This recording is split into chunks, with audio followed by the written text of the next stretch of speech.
Olá! Hoje a gente vai mergulhar em um dos versículos que mais trazem esperança e que talvez, por isso mesmo, seja um dos mais mal interpretados da Bíblia. Sabe, aquela promessa que toca fundo no coração de quem tem pessoas queridas que ainda não encontraram a fé. A grande pergunta que fica no ar é essa, né? A minha fé em Jesus é tipo uma garantia de que toda a minha família vai ser salva também?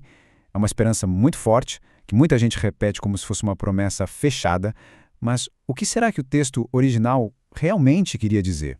Vamos dar uma olhada nisso juntos. Tá aí o versículo. Crê no Senhor Jesus Cristo e serás salvo, tu e a tua casa. É uma declaração e tanto, super forte, cheia de esperança, não é mesmo? Parece à primeira vista uma garantia direta de Deus. Só que para a gente entender essa promessa de verdade, a gente precisa voltar na história e ver o cenário dramático de onde ela surgiu. Ok, vamos lá. Para entender isso, a gente precisa ir para a cidade de Filipos, em uma das viagens missionárias de Paulo e Silas. A pergunta é: o que aconteceu de tão grave para levar uma declaração dessas, no meio da noite, dentro de uma prisão? Olha só, a história começa muito bem. Lídia é uma mulher de negócios, se converte junto com toda a família. Mas logo em seguida começa o problema. Paulo liberta uma jovem, e com isso ele acaba com o lucro de uns homens poderosos. Esses homens ficam furiosos, manipulam a multidão contra eles, e o resultado? Paulo e Silas são açoitados e jogados na cadeia. E aqui, no lugar mais escuro da prisão, que a cena principal acontece. E não era um estudo bíblico calmo, não. Era uma situação de vida ou morte, literalmente. Tenta imaginar a cena. Escuridão total, de repente o chão treme com uma violência absurda, as portas da prisão se abrem sozinhas, as correntes caem dos prisioneiros. É uma intervenção de Deus, sem dúvida, mas uma que causa um caos completo e joga o carcereiro em uma crise profunda. O desespero do cara é total. Naquela época, a lei romana era clara. Se os prisioneiros de um guarda fugissem, ele pagaria com a própria vida.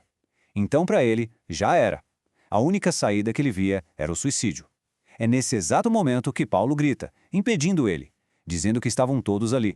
Agora, a pergunta dele é a parte mais curiosa. Depois de ver um terremoto desses, um poder sobrenatural agindo, ele não pergunta, como eu salvo meu emprego? Ou, o que foi que aconteceu aqui?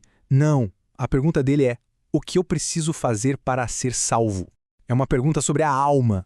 E é exatamente para essa pergunta pessoal e desesperada que Paulo dá aquela famosa resposta. Certo, agora que a gente já conhece a história, vamos analisar a promessa em si. Será que a fé de uma pessoa funciona como um guarda-chuva espiritual que cobre a família toda de forma automática? Basicamente, existem duas maneiras de olhar para isso. Uma é achar que a fé daquele carcereiro, naquele momento, já seria o suficiente para salvar todo mundo da casa dele. A outra visão, que é a mais comum na Bíblia, é que a salvação é algo pessoal, que exige uma resposta de cada um. E aqui a gente esbarra num ponto que é bem prático. E para muita gente até doloroso. A experiência de vida de muitas pessoas mostra que essa promessa, infelizmente, não aconteceu de forma automática. Se fosse uma garantia divina, daquelas com carimbo, ela não poderia falhar, certo? E isso nos obriga a olhar o texto com mais atenção ainda. E o segredo para entender esse mistério todo não está só no versículo 31. A chave está no que acontece logo depois. A história não para ali. E a continuação dela, a continuação explica tudo. A sequência dos fatos super clara, olha só. Primeiro, Paulo e Silas não soltam a promessa e vão embora. Não, eles pregam a palavra de Deus. E para quem? Não só para o carcereiro, mas para todos que estavam na casa dele. E qual foi o resultado? Eles, plural, creram e foram batizados. Então, o ponto central é este. A promessa tu e a tua casa não era uma garantia automática, mas sim uma oportunidade que se estendeu a todos ali. A fé do carcereiro foi o que abriu a porta para a família dele ouvir o evangelho. E eles foram salvos porque, assim como ele, eles também ouviram e também creram. Isso muda tudo, né? Muda a nossa perspectiva. Se a nossa fé não salva automaticamente a nossa família, qual é o nosso papel então? E a resposta para isso é, na verdade, muito mais poderosa. O carcereiro não foi o salvador da família. Ele foi o que a gente pode chamar de condutor da graça. Ele foi o canal, o meio pelo qual a mensagem de salvação conseguiu chegar até a família. E essa é a nossa verdadeira missão, sermos os condutores que levam essa esperança para os nossos. E essa ideia de sermos cooperadores com Deus ilustra nosso papel de forma brilhante. O peso da salvação deles não está nas nossas costas. Pelo contrário, a gente tem o privilégio de ser parceiro de Deus, de trabalhar junto com Ele para alcançar as pessoas que a gente tanto ama. Então, no fim das contas, essa análise nos deixa com uma pergunta para refletir. A esperança de Atos 16:31 não é uma promessa para a gente ficar de braços cruzados esperando. É um chamado para a ação.